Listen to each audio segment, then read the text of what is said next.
तर स्वागत आहे तुमचं माझ्या एका नवीन ब्लॉगमध्ये। तर आज आहे संकष्टीच्या सर्वांना खूप साऱ्या शुभेच्छा। तर आता माझी देवपूजा वगैरे सगळं आवरलेलं आहे। तर आता मी चाललोय बिनकामी गणेश मंदिरला। जे कोणी कोल्हापूरचे असतील त्यांना माहीत असेल, तर ते मंदिर आमच्या घरापासून खूपच जवळ आहे। तर तिथे आता आम्ही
तर आता जस्ट मी गणपतीला जाऊन आलेले। तर आता अगोदर करणार खिचडी आणि मग त्यानंतर मग बाकीची कामं आवरणार आहे। तर चला ब्लॉग कंटिन्यू करा। तर इथं पहिल्यांदा मी चिप्स तळून घेते, कारण दुसऱ्या दिवशी सोमवार असल्यामुळं लागलंच मी तळून ठेवणार होते, म्हणून मी इथं चिप्स आणि थोडे शाबूचे पापड असतात ते तळून घेतलेले आहेत, ते बघू शकता तुम्ही। तर त्याच तेलामध्ये आता मी खिचडी परतणार आहे। तर त्यासाठी मी यामध्ये जिरं, कढीपत्ता आणि बटाटा घातलेला आहे। बटाटा चांगला शिजू द्यायचा आहे। तर यामध्ये मी आता घातलेले शाबू। मी एवढं डिटेलमध्ये व्हिडिओ दाखवलेला नाही, कारण माझा खिचडीच्या रेसिपीचा स्पेशल व्हिडिओ आहे या चॅनेलवर, तर प्लीज तो जाऊन तिथे बघू शकताय। तर यामध्ये मी घातलेलं आहे शेंगदाण्याचं कूट, छान असं परतून घ्यायचं आहे। शाबू मी आदल्या दिवशी रात्री भिजत घातलेली होती, त्यामुळे शाबू छान भिजते। यामध्ये थोडीशी साखर घातलेली आहे आणि चवीनुसार मीठ घालून घ्यायचं आहे। आता मी यामध्ये घालणार आहे भरपूर अशी कोथिंबीर आणि ओलं खोबरं। तर इथं बघू शकताय माझी खिचडी रेडी झालेली आहे। तर झाकण ठेवून 5 ते 10 मिनटं वाफ देऊन घ्यायची आहे। तर आता खिचडी झालेली आहे। तर त्यानंतर आता डायरेक्ट मी 5 वाजता ब्लॉग स्टार्ट केलेला आहे। तर इथे मी पहिल्यांदा चपातीसाठी पीठ मळून घेणार आहे। तर सुरुवातीला सगळं आवरायच्या अगोदर म्हणून मी सुरुवातीला अगोदर पीठ भिजवून ठेवते, कणिक मळून ठेवते। तर जेवढं आपण चांगलं पीठ मळू तेवढे चपाती मऊसूत आणि छान होते, त्यामुळे चपातीचं पीठ छानच मळायला लागतं। तर बघू शकताय मी कशा पद्धतीने मळते। तर इथं आता माझं कणिक भिजवून झालेले आहे, तर ती मी एका पातेल्यात काढून झाकून ठेवते।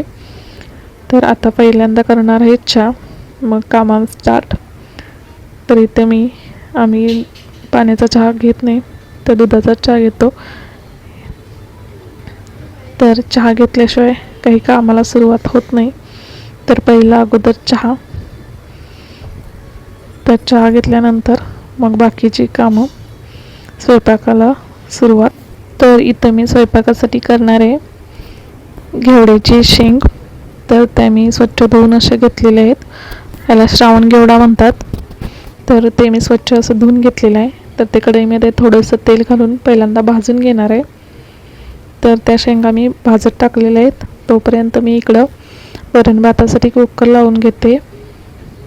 तर आम्ही घरामध्ये माझी 2 मुलं, आम्ही दोघं आणि सासरे असे 5 जण राहतो। त्या पद्धतीनं थोडंसंच लागतं, त्यामुळे मी थोडंच लावून घेते। तर इथे मी डाळ आणि तांदूळ लावून घेते, तोपर्यंत शेंगा देखील तिकडे भाजत आहेत। तर इथं बघू शकताय. आणि लहान मुलं असल्यामुळं खूप गोंधळ होतो, त्यांच्याकडे लक्ष देत सगळा स्वयंपाक करावा लागतो. तर मी इकडं स्वयंपाक करत करत बाकीचे देखील कामं करून घेत आहे. इथं बघू शकताय कुकर लावलेला आहे मी, शेंगा देखील भाजत आहेत. तोपर्यंत जी दुपारी भांडी घासून ठेवलेली होती ती देखील लावून घेत आहे. मध्ये मध्ये शेंगा अशा हलवत मग भांडी देखील लावून घ्यायची. घरी लेडीज एकटे असेल आणि 2 लहान मुलं असतील तर किती दगदग होते, हे ज्या घरी लहान मुलं असतील त्यांना समजत असेलच. तर इथं शेंगा भाजलेल्या आहेत. तर आता मी थोडंसं तेल घालून कांदा घालून घेते. कांदा चांगला भाजून घ्यायचा आहे, यासाठी या भाजीसाठी कांदा भरपूर लागतो. तर मी कांदा भाजत ठेवलेला आहे आणि इकडं भांडी देखील लावून झालेले आहेत माझे आता. आणि कुकर देखील गार झालेला आहे, इथं बघू शकताय. तर मी कांदा भाजत भाजतच माझी बाकीची कामं करत आहे. तर बघू शकताय मी कशा पद्धतीने करते. तर कांदा थोडा भाजला की मग यामध्ये ती शेंग घालून कांद्यासोबत पण थोडा वेळ भाजून घ्यायची आहे. तर यामध्ये मी थोडंसं मीठ घातलेलं आहे, त्या म्हणजे लगेच भाजण्यासाठी मदत होते. कांदा मऊ पडला की मग लगेच भाजतो, म्हणून मी सुरुवातीला मीठ घालते. तर यामध्ये आता बेसिक मसाले आपले हळद, गरम मसाला वगैरे, आणि भाजलं की मग थोडंसं आपलं कांदा लसूण मसाला घालायचा आणि थोडंसं फक्त पाणी शिंपडून घ्यायचं आहे आणि झाकण ठेवून वाफेवरच शिजवून घ्यायचं आहे. तर आता माझा कुकर देखील थंड झालेला आहे आणि मी आता वरण फोडणी टाकून घेते. तर साधं सिंपल असं वरण करते मी.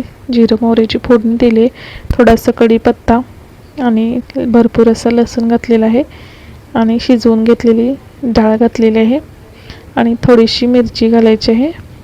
जर आपल्याला हवे असेल तर, नसेल तर नाही घातली तरी चालेल. तिकडे माझी शेंग देखील बघू शकताय तयार झालेली आहे आणि भरपूर अशी कोथिंबीर आणि ओलं खोबरं आमच्या घरी लागतं त्यामध्ये. तर अशा पद्धतीने मी साधं सिंपल असं फोडणीचं वरण केलेलं आहे. पण उपवासाला असंच लागतं आमच्या घरी वरण वगैरे. तर ते मी आता करून बाजूला ठेवलेलं आहे. वरण झालेलं आहे. तर आता या ठिकाणी करते मी संकष्टी असल्यामुळे गोड काहीतरी करते, म्हणून मी इथे शेवयाची खीर करते. तर या आहेत मँगोच्या शेवया. यामध्ये मी थोडंसं तूप घातलेलं आहे आणि ह्या थोड्या 5 ते 10 मिनटं परतून घ्यायच्या तशा. ह्या मँगोच्या शेवयांची खीर खूप छान लागते, नक्की करून बघा. तर आता शेवया चांगल्या भाजलेल्या आहेत. इथं बघू शकता. आता मी यामध्ये गरम पाणी घालून घेते आणि 5 मिनटं फक्त शिजवून घ्यायचे आहेत. हे झटकीपट होणारे आहे आणि मुलं देखील आवडीनं खातात, म्हणून मी थोडी जास्तच करते. तर अशा पद्धतीनं शिजवून झाली की यामध्ये थोडंसं दूध घालून घ्यायचं आहे. तर बघू शकताय एकदम जास्त पण पाणी नाही घालायचं, मग ते एकदम जास्त पातळ होतं. तर अशा पद्धतीने मी थोडंसं दूध देखील घालून घेतलेलं आहे.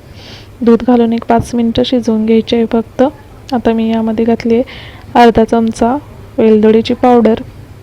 तर तुम्ही बदाम काजूची पेस्ट देखील घालू शकताय पावडर करून. तर यामध्ये मी थोडीशी साखर घातलेली आहे. तुम्हाला जर जास्त हवी असेल तर तुम्ही जास्त गोड हवे असेल तर जास्त घालू शकताय. तर साखर घालून एक 5 ते 10 मिनटं फक्त शिजवून घ्यायचं आहे. तर इथं माझी खीर देखील रेडी झालेली आहे. तर आजचा माझा ब्लॉग मी इथंच थांबवते. तर आजचा ब्लॉग तुम्हाला कसा वाटला ते मला कमेंट करून नक्की सांगा आणि चॅनलला सबस्क्राईब नक्की करा. चला, थँक्यू.